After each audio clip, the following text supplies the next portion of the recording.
Yeah. So hello friends, today we will be continuing the discussion on cardiovascular system. We'll be finishing this cardiovascular system.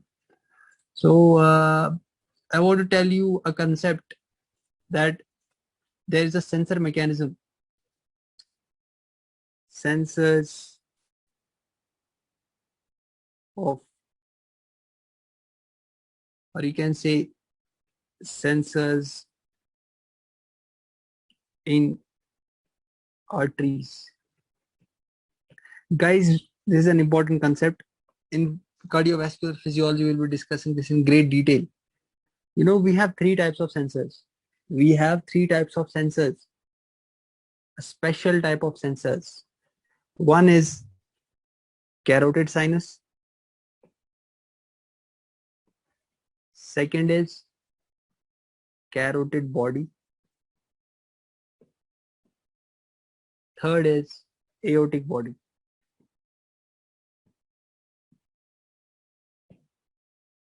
Arteries. Okay.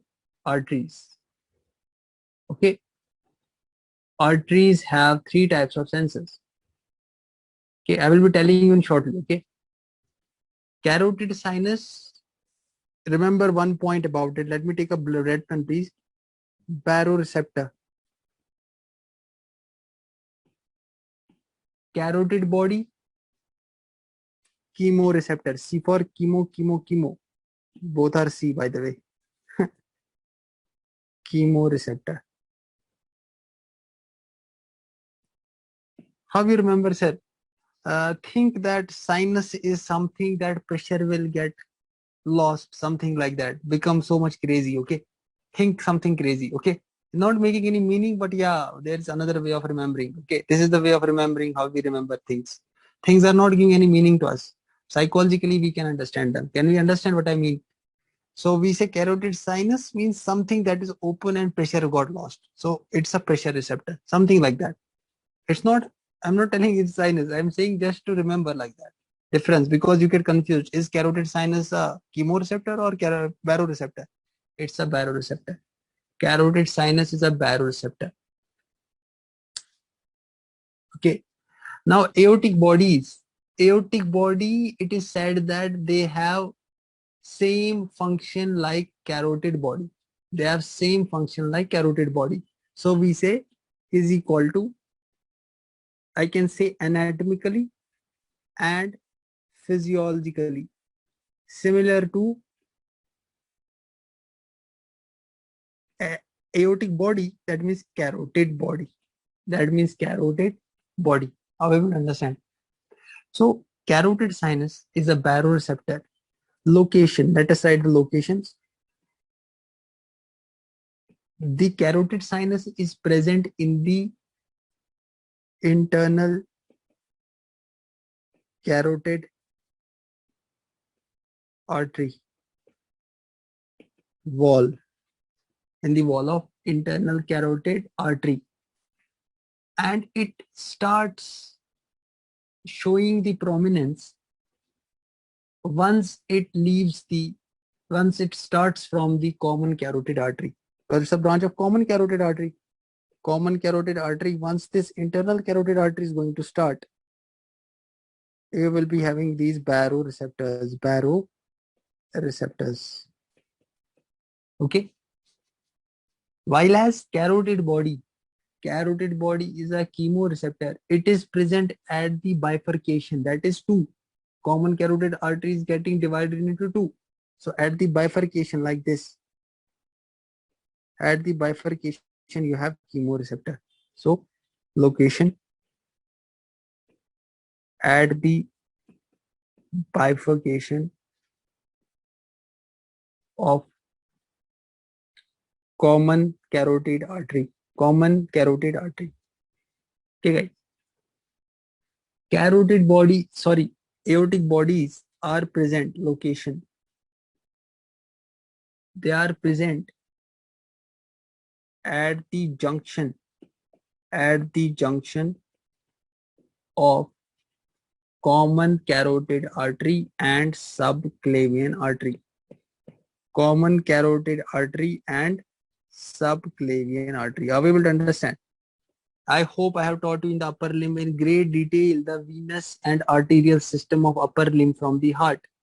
Refer to the lecture where I have taught this. Anatomy lecture. I have taught this in detail. I have taught you where does the subclavian vein end, where does it become the axillary vein, where does it become the brachial vein. I have taught you this. So this should not be repeated. Okay. So this is the point where I will be seeing the aortic body. Okay. Clear till this point? Now, what happens is the wall of the artery, how it is sensing. Last right, repeat aortic body. I said aortic body is present in the, you can also use the word arch of aorta. Okay. Arch of aorta. First you should say arch of aorta. At where? At the junction of common carotid artery. Junction means it's here. Can we understand? This is the aortic arch, isn't it? And this is the subclavian, and this is the carotid, common carotid. So at their junction is this point. At their junction, you will have aortic bodies. Is it clear now? Is it clear now, guys? Now see, guys, how it is functioning. This we have to read in great detail in physiology. Here I will give you a correlation in histology because it's a histology chapter. What happens is this region is supplied by nerve endings. This region is supplied by nerve endings. Of which nerves? Glossopharyngeal nerve. Which cranial nerve, guys? Glossopharyngeal nerve. What is the nerve number? Glossopharyngeal nerve is which nerve?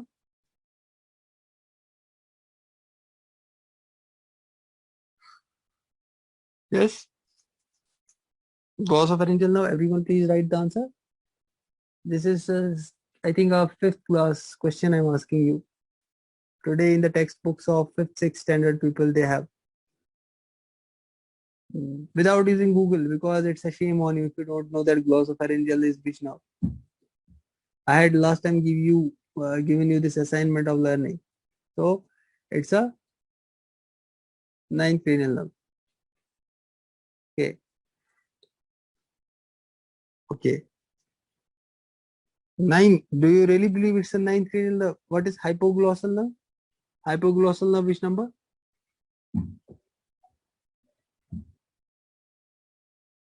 Hypoglossal nerve which number, guys?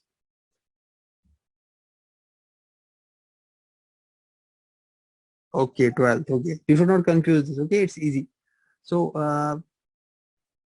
baroreceptor is glossopharyngeal nerve. So glossopharyngeal nerve is present in the walls of this artery. Once any pressure changes, and pressure will change because, sir, when the vessel wall, when you have more pressure, you will more distend this vessel wall. When you have more pressure, you will distend, more distension of the vessel wall will happen. Once you distend this wall, it will start activating, sending this to what? To what? Vasomotor center in brain. Vasomotor center in brain. It will tell him the blood pressure is more or less. So once you have a distension in the vessel, the level of distension will initiate the vasomotor signal. What will happen? From the vasomotor center in the brain, it will give a motor response. It will give a motor response. What it will do is, it will tell the tunica media. I told you the blood vessels, they have these, isn't it? Tunica media, the smooth muscle cells, to change, to adjust itself according to the blood pressure. Because we'll get a motor, now we will have a motor supply, isn't it? You will have a motor order from the brain that you have to do something. Once you have a distension of the blood vessel, since it has gone through the sensory fiber, it has gone through the sensory fiber to what? To the brain. Now from the brain, you will have what? A motor fiber. From the brain, you will have a vasomotor fiber. This vasomotor fiber will tell these people, these smooth muscle cells of the tunica media or the blood vessels to undergo modifications, to undergo adjustments and change finally the blood pressure. Isn't it? It will change the blood pressure because lumen is everything. You are washing the car, for example. At home, you are washing the car. What I do is when I take the pipe in my hand, what I do? If I want to increase the pressure, I compress the lumen of the pipe. That means I will have more force. Once I relieve that pressure, I will have more water coming to me. Okay. So this is the function of this. So remember this relation of glossopharyngeal nerve. Talking about this carotid body is a chemoreceptor. It has the nerves which are supplied by the nerve supplies. The nerve supplies glossopharyngeal nerve. Glossopharyngeal nerve. Which cranial nerve again? Glossopharyngeal nerve. Ninth cranial nerve. And 10th cranial nerve. 10th is vagus. They are sensitive to, these nerve endings are sensitive to oxygen, carbon dioxide and proton. Remember this concept. They are sensitive to oxygen, carbon dioxide and proton levels. Now we have learned from the concept in our histology of nerves that nerve has a layer that is the perineurium, isn't it? Perineurium. Now remember, or let me say like this: nerve is having the Schwann cell. Nerve is having the Schwann cell. Peripheral nerve is having the Schwann cells. Now Schwann cells, once they are entering into the once they're entering these nerves into this region of carotid bodies, what will happen is these nerves will lose their Schwann cell. These nerves will lose their Schwann cell. Once they are entering the parenchyma of this body, they will lose their Schwann cell. Sir, are they becoming nicked? Are they nicked? No. They are not nicked. They are covered by glomus, Schett. They are covered by Schett cells. Are you able to understand? So this is the concept. Once they enter this carotid body region, their Schwann cells will get replaced by, they will lose their Schwann cells and will get, no. So these are the ways these carotid bodies, because here I don't have to teach you what is happening. That's a point of physiology. That's a topic of physiology, entirely different topic of regulation of blood pressure. But here I wanted to tell you the histological importance of these things because the subject is histology right now. Okay. Specific thing is not about aortic bodies because aortic body is having these. So you had lost a connection between, okay, I'm telling you that glomus cell, there are two types cells present in this body. We have glomus type 1 and glomus type 2, which is called a Schett. Okay, so these are the cells you have to remember histologically. Okay guys, is there anything we had left once we got disconnected? Okay, now see, you know, once you have a, I think I have taught you last time the fluids. You know, once you are telling me that, sir, the BP, the low blood pressure, who is actually starting this? Who is controlling the level of blood pressure? Who is finally, you know, the master key person who is starting regulating the blood pressure?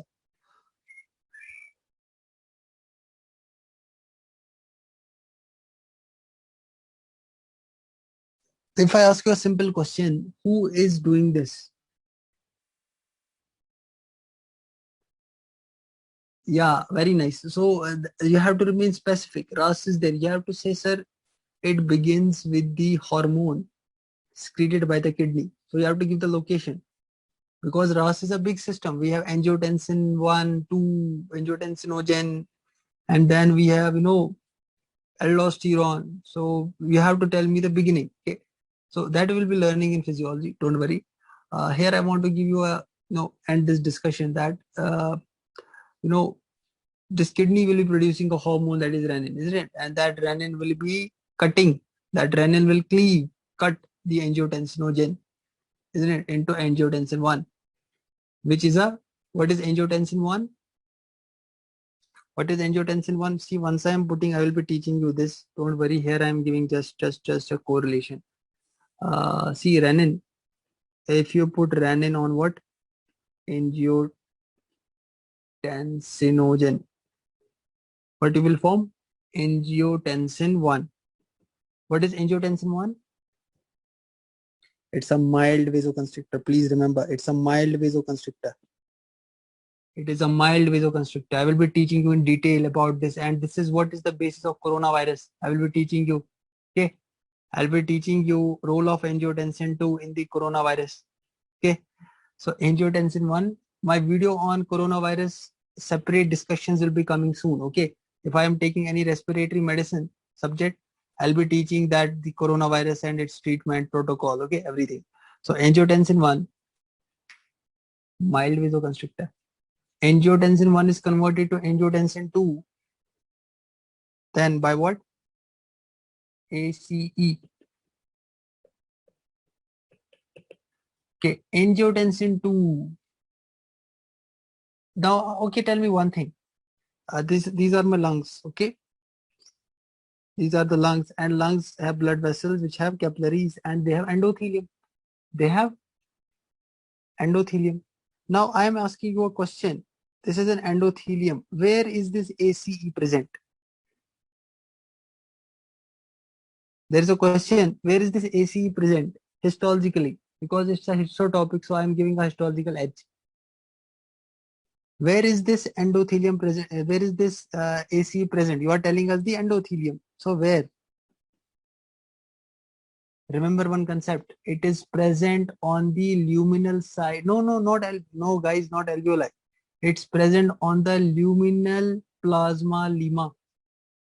The plasma membrane covering on the luminal side. This is the crystal clear concept you should have. This point I can say. This is the plasma lemma, the plasma layer. So remember, luminal.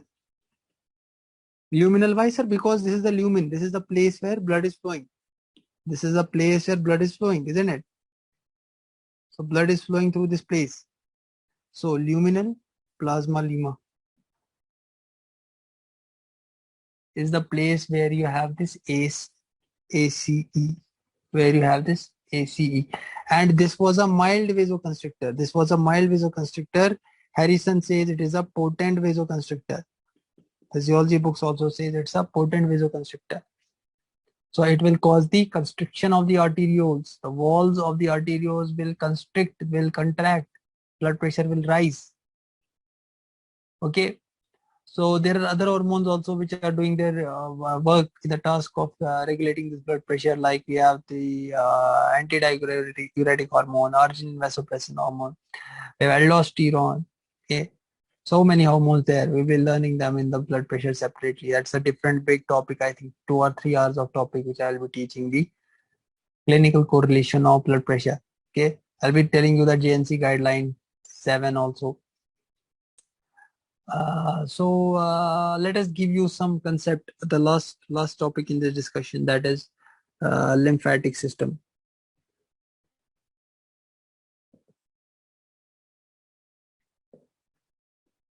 Lymphatic system. A lymphatic system, we all know that, lymph is basically, it's the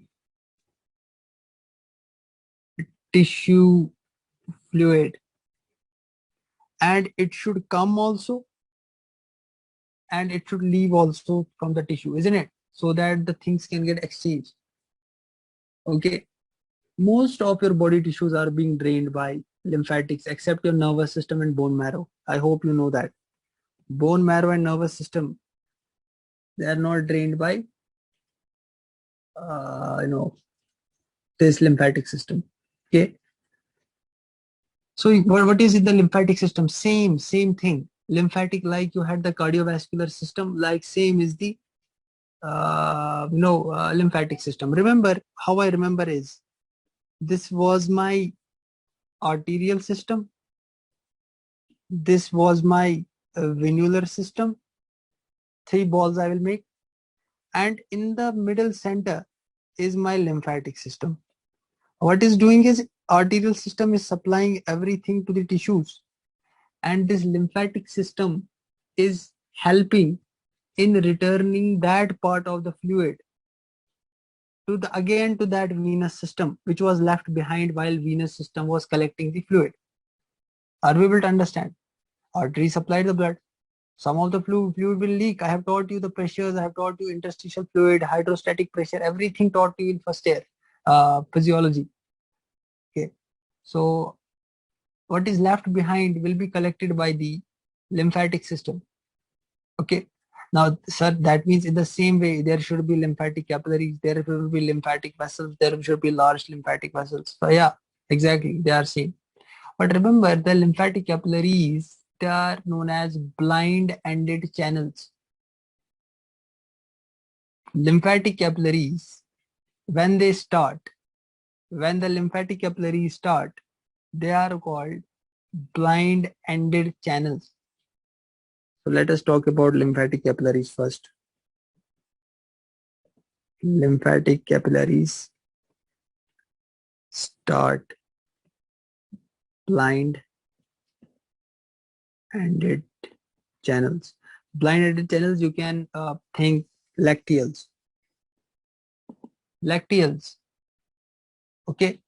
So what is present, that this is the capillary bed, and near the capillary bed you will be appreciating these lymph vessels which are collecting the lymph. Okay. Now, sir, do they have endothelial cells? I would not say they have endothelial cells. I would say they have a weak single layer of endothelial cells. That is sometimes referred in your books as attenuated endothelial cellular layer. Attenuated endothelial cell layer. Okay, so this is the vessel, this is the capillary and weakened endothelial cell layer. Sir, do they have fenestra? No fenestra. See, we are revising whatever we have learned. Sir, do they have fascia occludentis? No fascia occludentis. Taught to you already in cardiovascular. Watch the 2 videos given on the YouTube. Okay, Shinwari, if people are not able to, come to the class, at least they can watch the video, YouTube. Subscribe that channel, you will receive the notification automatically. No, automatically for the subscription purposes, just for you to. I have uploaded every video every day. The sessions are uploaded. It's better to come to class, okay, so that you can revise at home. What these students do is they come to the class in the morning, they revise at home. Once they feel any problem, they open the video and correct themselves. That is, I think, the best way you can not miss, you cannot miss the things.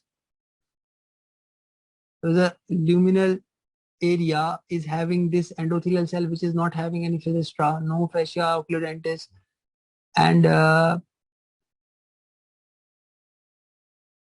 they will be collecting the lymph. Just remember this much. Now this was about lymphatic capillaries. The capillaries, okay. Let us talk about the lymphatic vessels which are large. So large lymphatic vessels which are large. Now they are large, and that's two. They are like veins. I compare them even less than the veins because more or less pressure than veins. So they should have a valve. Okay, and if you want to compare, if you tell me, sir, if you want to compare them with veins, which vein will you take? Will you take a large vein in comparison to large? No, never. Large lymphatic vessel I can compare with small vein. Large lymphatic vessel I can compare with small vein. But the thing is that you have compared it in the structure, but they have large lumina. Large lymphatic vessels have large lumina, and the walls are more thin. Are we able to understand? Okay. Now, do you know that you have those lymph nodes? Do you remember the lymph nodes which I taught you last time? Structure of lymph node, histology of lymph node, already uploaded on YouTube. Histology of lymph node. And do we remember the lymph nodes were filtering the lymph? Lymph nodes will filter the lymph, whatever lymph is coming, they will filter it. And they are present on these roots, the roots of these large lymphatic vessels. For the routes of these large lymphatic vessels, you have, we can use the word, I think, interposition of these lymph nodes on the routes of large lymphatic vessels. Now, sir, what if I join all the large lymphatic vessels? Sir, what if I join large lymphatic vessels? They will form, if they are joining at some point, this is called thoracic duct and right lymphatic duct. I hope you remember your lymphatic system, right lymphatic duct. Okay. Now what will this finally, so what is happening is, I will give you an idea. This is the human body, very slim human body, and things are coming, all lymph is getting drained, all the lymph is finally coming in the thoracic duct. This thoracic duct will drain finally into, so whatever lymph you have, this all should empty into the right side of your heart, not left side. Is it clear? So I will tell you the drainage now. Okay. So from the body, you are getting all the lymph into the thoracic duct. Thoracic duct. From the thoracic duct, the lymph will go into the, at the junction, basically, if I have to use a professional word, what is technical, at the junction of left internal jugular vein and subclavian vein. Are we able to understand? So at their junction, it will drain. Okay, at their junction, it will drain. But what about right lymphatic duct, sir? Right lymphatic duct will also empty at the same point, but on the right side of the neck. So remember, right lymphatic duct, right side of the neck, empty is same like the venous system, while as thoracic duct into the left internal jugular vein at the junction of left internal. So you remember like this: thoracic duct, left internal jugular vein junction, right lymphatic duct, right side of neck. Are we able to understand, guys? Is it clear? And that is what you are clinically saying, sir, edema. What is edema? What is edema? Now, edema is just, if you tell a all-round definition, you will say, sir, the collection of the fluid in that interstitial space around those cells in the matrix, isn't it? But if I tell you what is pre-tibial edema, then the definition will change according to that it is under the subcutaneous tissue of the tibial surface. So concept is right that it's in the interstitium, but yeah, once you are discussing the sacral edema, we talked about the pitting edema, we talk the fluid, the nature of the fluid, what is accumulating there will tell a different story. But yeah, mechanism is same, that things are getting connected in the interstitium. Edema is not physiological. Edema should not happen. It's not physiological. It is not physiological. It's a pathological process. Okay. What will happen is, once you have more edema, I have taught you the mechanism of edema. Here, just giving you a correlation. Once you have more amount of fluid collection in the interstitium, that is, these are the cells, and between the cells, you have what? Interstitial space, isn't it? Neighboring space, isn't it? So you have fluid collection due to any cause. In the thyrotoxicosis, it can be increased hydrostatic pressure. It can be, increased, oncotic pressure in the interstitium. Many things are there. So these things will lead to the excess accumulation of fluid here. The fluid will get accumulated in this region, and you will get a significant edema if there is a significant collection of fluid in the interstitium. Who is causing this, sir? Basically, sir, there can be two reasons. Either I am obstructing a vein if I obstruct a vein, so this was my artery. This was my artery. So this is arterial system slightly getting deoxygenated now into the venous system, isn't it? Are we able to understand? So this venous system. So what will happen is, if I am now in between this, there is a tissue part. There is a tissue in between them. What I am doing is I am blocking this. Venous drainage is not happening. What will happen? Back pressure will increase. Back pressure will increase. There is hydrostatic pressure in the vessel will increase. Hydrostatic pressure in the vessel will increase. This will lead to the leakage of fluid. Leakage of fluid into the tissue. Leakage of fluid will cause accumulation of fluid. And what if I am having a, for example, this is happening in the congestive heart failure, CHF. In the congestive heart failure, you are having this scenario. Okay, or what you have done is you have done any endothelial injury. If you have done any endothelial injury, there will be more amount of fluid, isn't it? Or you have a local release of histamine. I have taught you histamine dilators. Or simply, sir, lymph was draining this region, and that is finally going to this region, isn't it? Lymphatics are there, so lymph blockage is there. Lymph blockage is there. Like in pregnancy, isn't it? Like in pregnancy, there is obstruction. Okay, so all the pressure differences.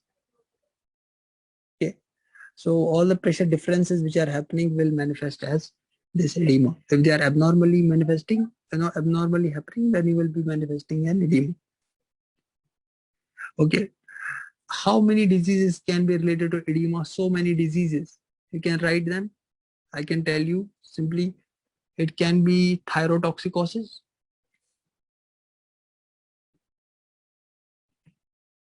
Thyrotoxicosis, that is the thyroid levels are very much high, extremely high. In liver disease, you will have edema. In congestive heart failure, you have edema. Kidney disease, for example, nephrotic syndrome.